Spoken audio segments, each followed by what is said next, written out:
Greetings! It's Maxo Diddly. Today I'm going to be showing you how you can play audio backwards in a Unity WebGL game. So, normally, in Unity you can play audio backwards by making the pitch of the audio source negative.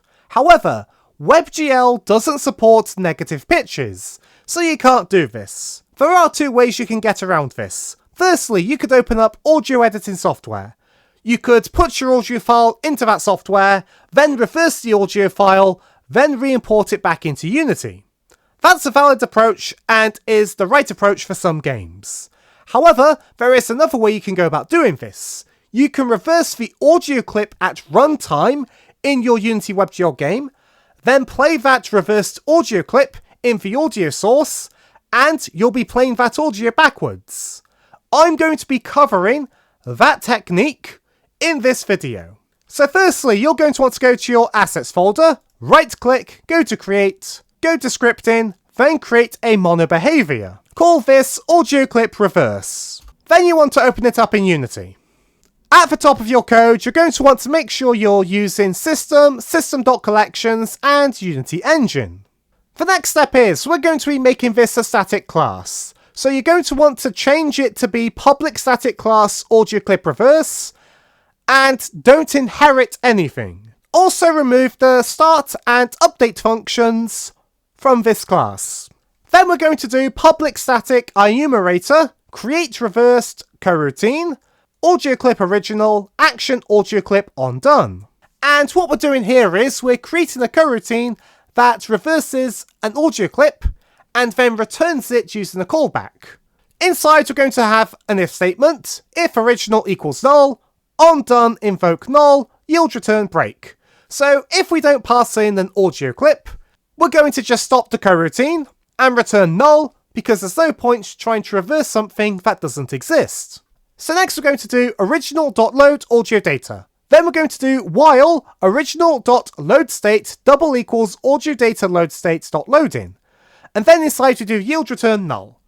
Basically, we're going to load the audio data of our audio clip, and then we're going to stop this coroutine until the audio is no longer in a state of loading. If we look at the enum, it has a few values like failed, loaded, unloaded, and loading. And next we're going to do if original.loadState is not equal to audio data loadState.loaded. We're then going to print out an error.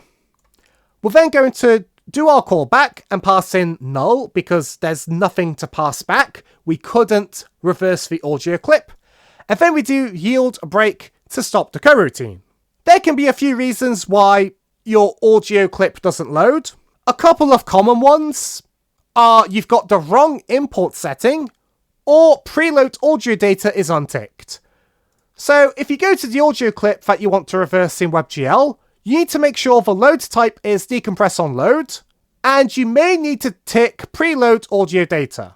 Also, your audio needs to be an uncompressed format, like WAV. So make sure those conditions apply to your audio file that you're trying to reverse. If you try to reverse an MP3, it's not going to work. And make sure decompress on load is your load type, and if you're still having issues, tick the preload audio data box. Now we're going to do two new ints. We're going to do int channels equals original.channels and int samples equals original.samples. So we're going to get how many channels the audio has and how many sample frames are in the clip.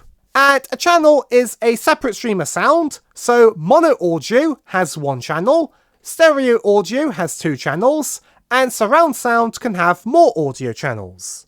And we're doing this so we can preserve the audio channels of the file that we're reversing. And a sample is one tiny snapshot of a sound at a specific moment in time. After that, we're then going to do another if statement. If channels is less than or equal to 0, or samples is less than or equal to 0, we're going to print out an error, do our callback and pass in nothing because we didn't reverse an audio file, then exit the coroutine. And this is just to make sure the clip actually contains valid data. After that, we're then going to do float data equals uFloat samples times channels. And here we're going to be creating the data array. And it's going to be large enough to hold all of the raw audio numbers.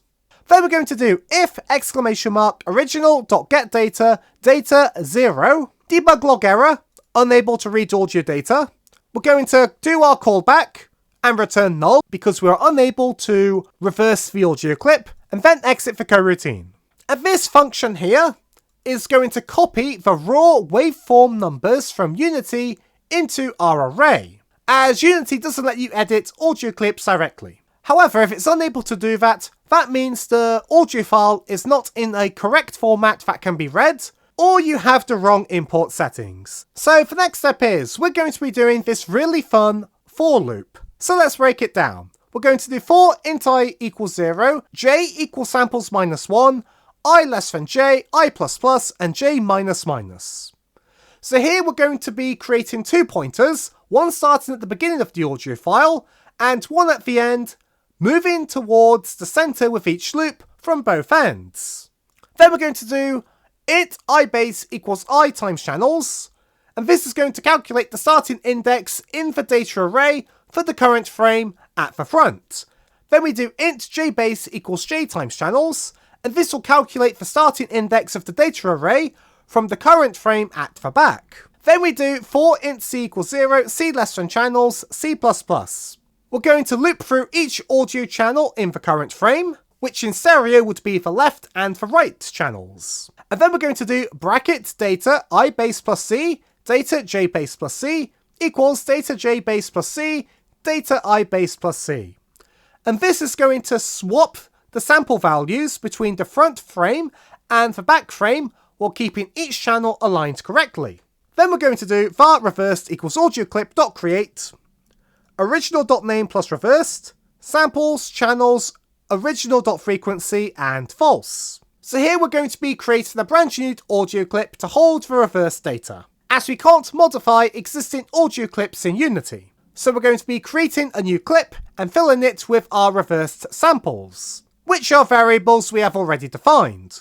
And we're setting streaming to be false because we don't want this to be a streaming clip type, because those don't always work in WebGL. Then we're going to do reverse.set data and 0, and this writes our reverse sample array into the new audio clip that we created here.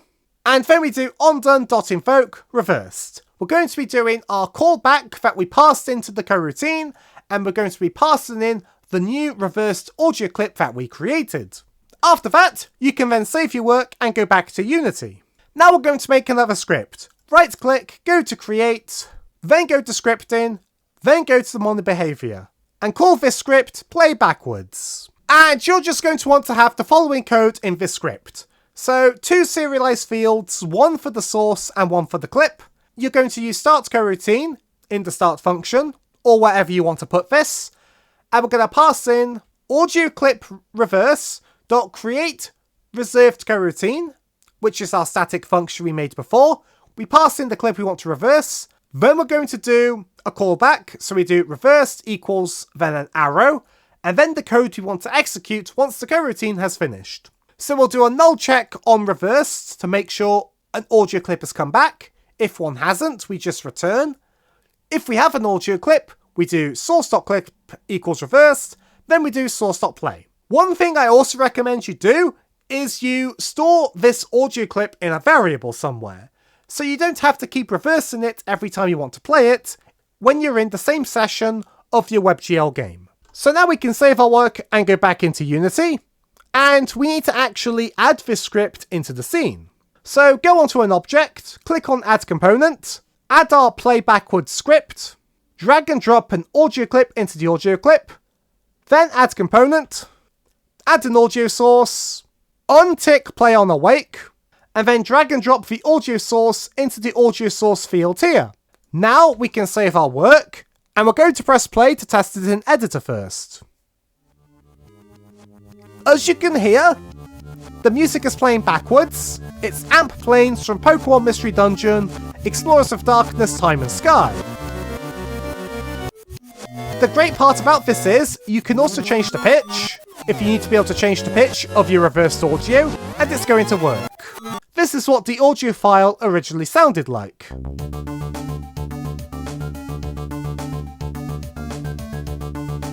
So that worked! We were able to successfully play the audio clip backwards. Now let's save our work, and build it for WebGL. So you can go up to File, Build Profiles, and you may need to set up your WebGL build settings to be what you need for your setup. Since I've got my profile set up, I'll just click Build. And in our WebGL game, I'm going to Shift and right click, then go to Open PowerShell window here. Then I'm going to do pym http.server to make a local server to test the game. Then I'm going to type localhost 8000 into my web browser to load the game. Just a heads up, you do need to click on the WebGL game before it can start playing audio. And as you can hear, it's playing the audio backwards in WebGL.